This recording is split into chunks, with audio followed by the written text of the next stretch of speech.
Back to the episode of Open Stride Podcast, man. We moving right along. We down to number 26 on our Open Stride NBA preview with my man Faz. Hey, how you doing, man? You doing good?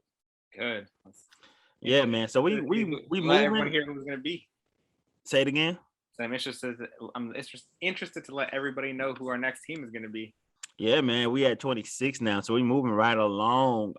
Soon we'll be into a playoff contention teams. Right now, all these teams we listed so far are teams we feel like will be the lottery team.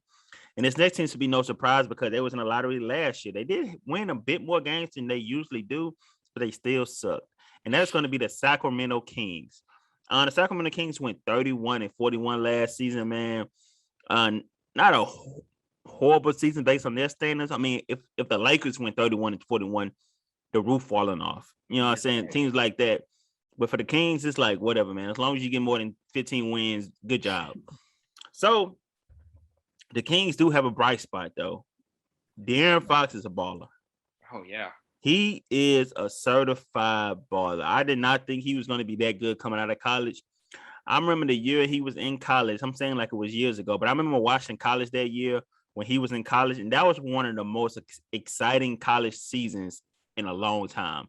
When he was there, Lonzo Ball, Markelle Fultz, man, that was some of the most exciting basketball I ever seen in a long time. Cause that was the year that it was just so much talent all around the place. The headlines was all over the place. You had LeVar Ball hyping up Lonzo. You had players going at Lonzo. That's when Lonzo was actually really good. So it was good.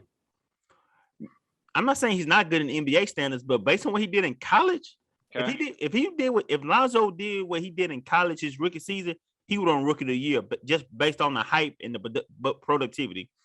Okay. So going back, if we did a redraft, would you take De'Aaron over Lonzo? Without a question. Without a question. The crazy thing about it, Bleacher Report released their redraft, and they still took Lonzo over De'Aaron. Would they explain their reasoning why? I didn't read the article. I seen it on Twitter. I seen it on Twitter, and it was just like redraft for that draft class. What year was that? 2018? Was it? No, Sexton was drafted in 18, so it had to be 17. Yeah, because Lonzo just signed. They signed their extension, so it had to be 17. Okay, so yeah, it was 17. You're right, and it was like a redraft of 2017, and they had Jason Tatum going number 1. Right. Say it again. Rightfully so. Yeah, Jason Tatum. Then it had Donovan Mitchell right after that. But then after Donovan Mitchell, it had Lonzo Ball. And I was just like, wow, I didn't expect him. Who drafted third that year? Jason was drafted third. The draft was Fultz, Ball, Jason, Josh Jackson, and De'Aaron Fox. It's your top 5. I think I would take De'Aaron for sure. I think the first two are accurate, though. I would still take Jason number 1. Donovan will be number 2 for sure. And Fox is a great number 3. If you drop in that top 3, you're good. That's all good. But look at they even had Lonzo over players like Bam Adebayo. It's tough too. I'd take Bam over Lonzo, no lie. I think it would be who drafts at that point of who you take. Like, do you need another guard or do you need a big? If I got 3 bigs, I'm taking Bam over Lonzo. So let's move on to the Sacramento Kings, man. Hold on, wait. We gotta keep tradition alive. Do you know any Sacramento King fans? No. I've never met one either. Yeah, I guess you had to live in Sacramento to know any Sacramento Kings fans, because I know none.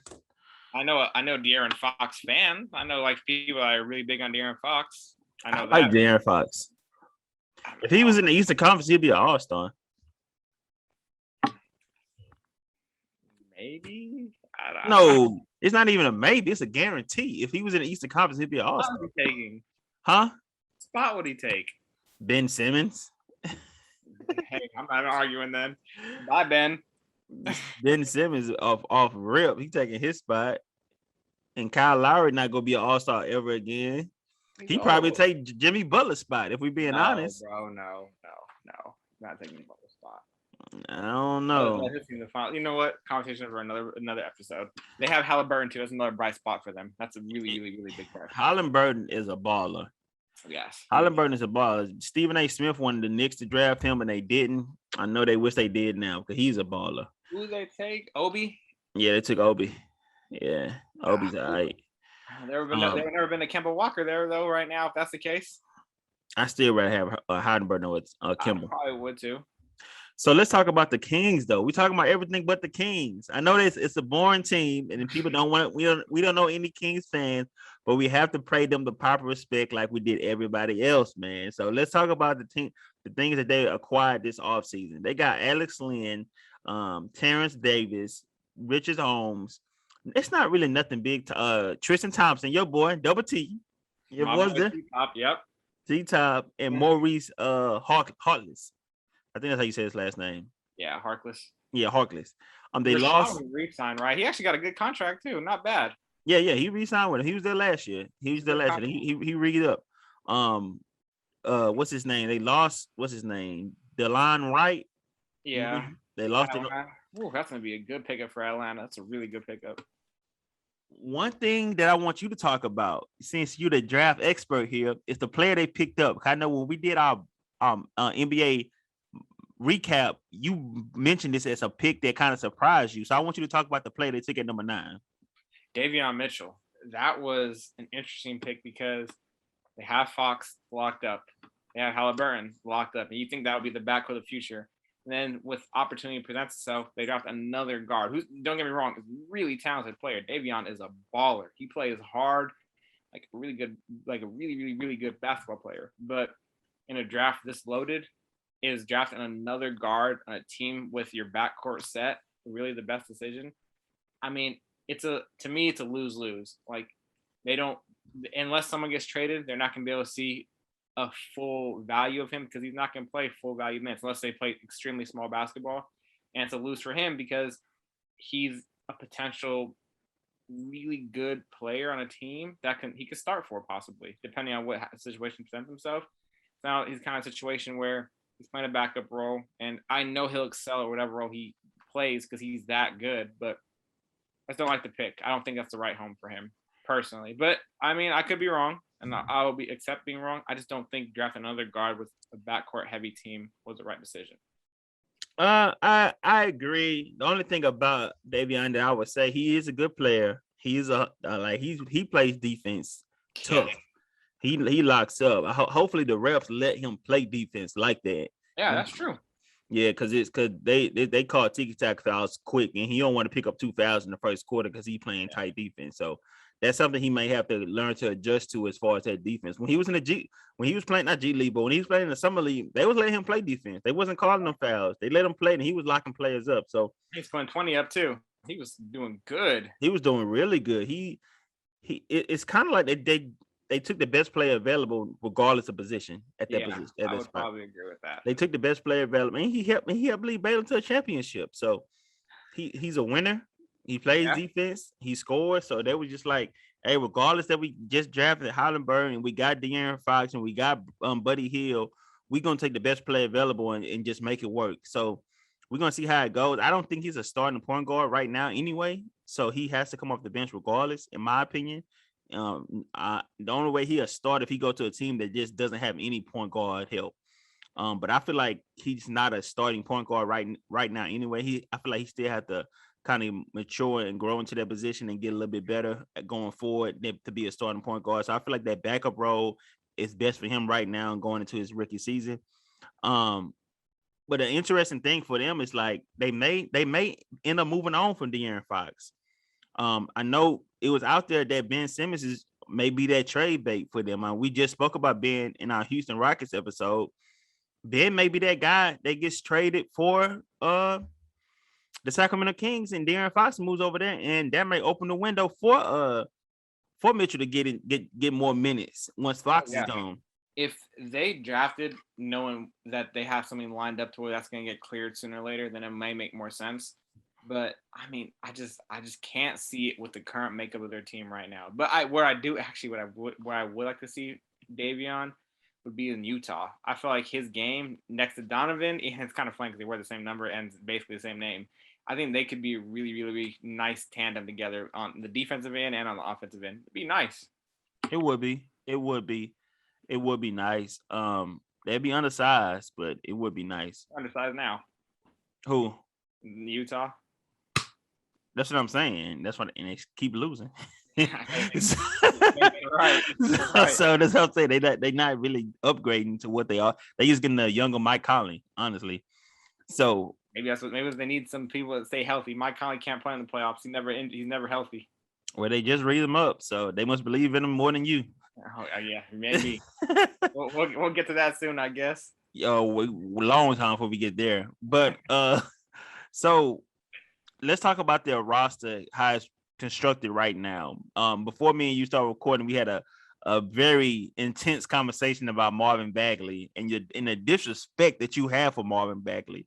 The blatant and unacceptable disrespect you have for Marvin Bagley, one of the best players in Arizona basketball history. Let's talk about that. So let's talk about that starting lineup, man. They got De'Aaron Fox, of course, Marvin Bagley, Buddy Hield, Holmes, and Harrison Barnes. That may be the starting lineup. Double T may squeeze in that starting spot. May not.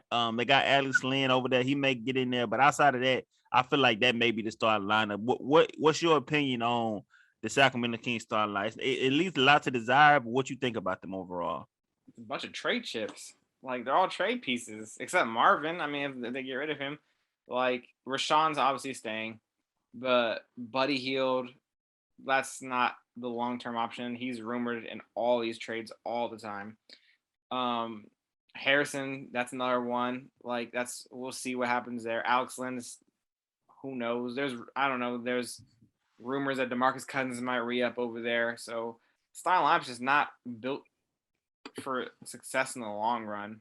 It's just not. Marvin, my issue with Marvin is that he hasn't been healthy ever. Like, since being in the NBA, he's just not healthy.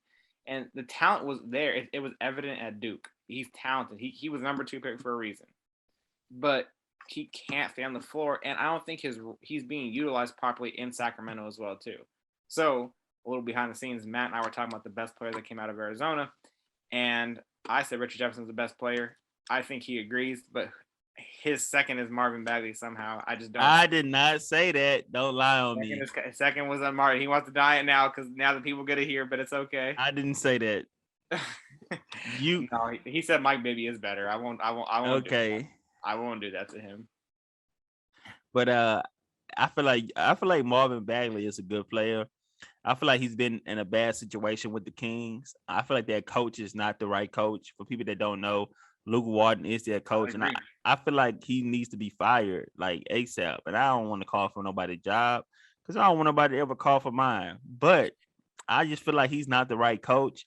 He coached the Lakers. He coached in Golden State and helped them go undefeated for that little bit while Steve Kerr was having dealing with his back issue. Then he got picked up by the Lakers, and that was just a pit fire. And as soon as he got fired, before he could even make it out the parking lot, he was hired in Sacramento. And since he's been there, he ain't been much anyway. So I feel like he's not utilizing Marvin the correct way. Because I feel like Marvin is actually a pretty good player. He showed a lot of flashes his rookie season, his sophomore year, he did pretty good.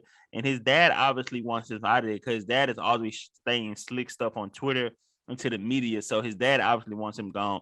And Marvin may be, and one thing I always hear for former athletes and people that work in the media is that when a parent or a family member says something on behalf of a player, they're saying it for the player, but the player just can't say it themselves. So that's why you got to be careful sometimes when the family member says, because Lonzo used to deal with that a lot. His dad used to say a lot of stuff, and people used to blame Lonzo for it. And my thing was, he can't control his dad. That's his dad. But a lot of people felt like his dad was just speaking on his behalf because Lonzo couldn't say it, so his dad was saying it. So a lot of times people feel like when family members and parents speak out for players, they're speaking on behalf of the player because the player can't say it without getting in trouble for it. So he may everything his dad's saying, he may feel that way about the Kings and he wants to get out of there. But the Kings haven't been a well-run organization in years, man. Yeah. The last time they were good was when Mike Bibby, speaking of Mike Bibby, when Mike Bibby was there, they had Doug Christie, they had Chris River, they had Paige. Man, that was an amazing team. If you never say it again. And what happened? I mean, if we being honest, they did get robbed by the Lakers. Oh, I'm not saying that. I'm saying what happened to their successful year. Like, that's done. Like, they haven't. Oh, yeah. Ever since that team broke up and got old, the team hasn't been good since then. and it sucks because it's like that can be a franchise that's not in LA, that's in California, that should be attracted to other teams. It's kind of like Orlando in Florida. It's like that could be a team where it's in a good spot, it's in a good city, it's in a good location that should be more attractive. But the organization front office just cannot get the issue taken care of. Whatever it is, they just can't get it taken care of. And some of the decisions they made in the draft, some of the decisions they made signing certain players. They got De'Aaron Fox. They probably about to lose him. They could get Ben Simmons, but do Ben Simmons want to go to Sacramento after all the stuff Shaq talked about him? Shaq was talking about him after the game on TNT. He made jokes about him in interviews. Like what? And Shaq's now I'm only bring up Shaq because Shaq's in part ownership of the Sacramento Kings. So does Ben Simmons want to play for a team where one of the owners of the team or partition owners of the team is steady talking about slandering his name in the media? That's one of the reasons why he wants to leave Philly. Because what Doc Rivers did to him after the game and what Joel Embiid said about him after the game. And I know Doc Rivers went on First Take saying, no, Ben, the media fault. They're tearing us apart. They misquoted me. They did this. Joel is like, I love Ben. Now it's too late for all that. Too late for all that. Y'all feel like y'all had him on a contract. Y'all can say whatever y'all want, and he wasn't going to go nowhere. He wasn't going to cause a ruckus. But he's here, and he's letting y'all know he didn't appreciate what y'all did. And I will say this. Ben, in my opinion, is taking the scapegoat way out, and for one aspect only, because he does need to improve on his game.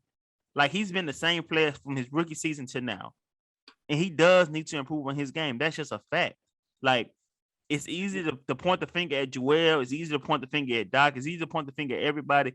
But at the end of the day, and I'm on Ben's side because I feel like they did do him wrong after that game, but you need to look at yourself in the mirror, Ben, and realize what you have not done good to improve your game. It's some aspects of your game that should be better, that has not made any improvement since your rookie season, and you can't look at nobody else but yourself. So I feel like once you get out of Philly, I believe you will get, it's no more excuses for nobody. Like you may not be in the spotlight anymore because you're not on Philly, but it's gonna be on you to improve your game and improve that you the player that you want people to believe you are. So what you think overall about that? The Ben Sacramento would not be the spot for him, and if I'm Sacramento, I wouldn't offer De'Aaron Fox for him anyway, or Halliburton. Maybe some other pieces like Buddy Harrison and Davion at that point if they want that in return. Maybe some picks that are unprotected or even lottery protected, whatever. But if I'm the Sacramento Kings, those two are off the table, no questions asked. For Ben Simmons, no questions asked. So you wouldn't trade Ben for De'Aaron Fox? No. If I'm the Kings, if I'm Philadelphia and that represents me, I'm accepting. If I'm the Kings and they're saying we'll give you Ben for De'Aaron, I'm saying no way. I think Ben is a better player than De'Aaron. I would agree with that, but the potential is there. Like Ben is a great player. De'Aaron's not afraid though. He will shoot the long ball. He's shown growth every single season. That's the thing. I'm looking for growth. I'm looking for like people that want to be here and want to make a difference, right? And he's doing this. But the thing about Ben is he is literally, in my opinion, the same exact player he was as a rookie where he is right now. He plays better defense. Like he doesn't shoot three still. He doesn't try against the free throw line still. When he doesn't get to the free throw line, he's a poor free throw shooter. He needs the ball in his hands to be effective. He can't play off the ball because he can't shoot the ball. So these things make it tough to want someone like that on your team. But if you're trying to build a defensive identity, Ben Simmons is hands down the way to go. Arguably the number 1 or 2 best defender in the NBA. Great playmaker, great basketball IQ. I just wish he expands his game and really starts shooting the basketball. Because I'm not going to knock his actual talent. He's talented. Yeah. But he doesn't do the things he needs to do. So if I'm the Sacramento Kings, I will not accept that offer that came my way whatsoever. I would negotiate to get him. I'd want him, but not for Fox or Halliburton. Oh, Halliburton, he's gone. What are you talking about? He's gone. Get him out of here for Ben Simmons. I'd want to see the potential between him and Fox. They showed a promising backcourt last year. Dog, Halliburton is good as gone if we can get Ben Simmons for him. He is gone. I'm not arguing that. I'm saying my point of view, I'd like to keep him on the roster. Oh, man, you like to lose. That's what you sound like. I like to build for the future. I'm patient with my process. Trust the process. 2.0. Sacramento addiction. It's not working in Philly anymore, so we'll see what happens. We'll see, man. So that's it for us. But we can't go nowhere without a sneaky big question for my man FaZe. So this is kind of a what if question, but let's see where it goes.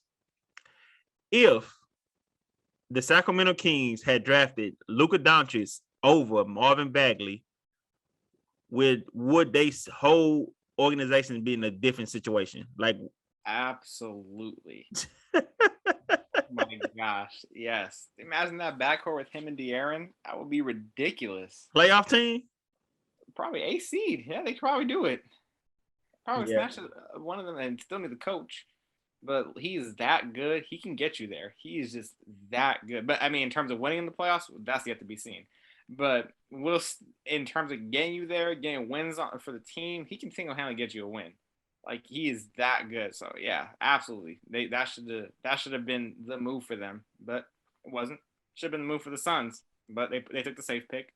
But safe pick. Got to take a chance. You NBA GMs, owners, front office people, you got to take a chance on the younger generation. We got new, fresh ideas that can help y'all move y'all franchise forward. Y'all letting us sit here and waste our time away. And when that one organization take a chance on us and we got them sitting pretty, don't come knocking then. I ain't letting you in. Don't come knocking in because I ain't letting you in. So whatever offers will come our way, we're accepting. Man, now, but once we get on and we blow up, it's over with after that. I want the best. I want the steak of. I ain't gonna say nothing else. So, so man, that's gonna be it for us on the Sacramento Kings. We got them at number 26. The next team we're gonna go to is gonna be a team down south in the big state of Texas. So stay tuned for that team. That's gonna be at number 25. Y'all, thank y'all for listening for another episode of Open Shot Podcast. Peace.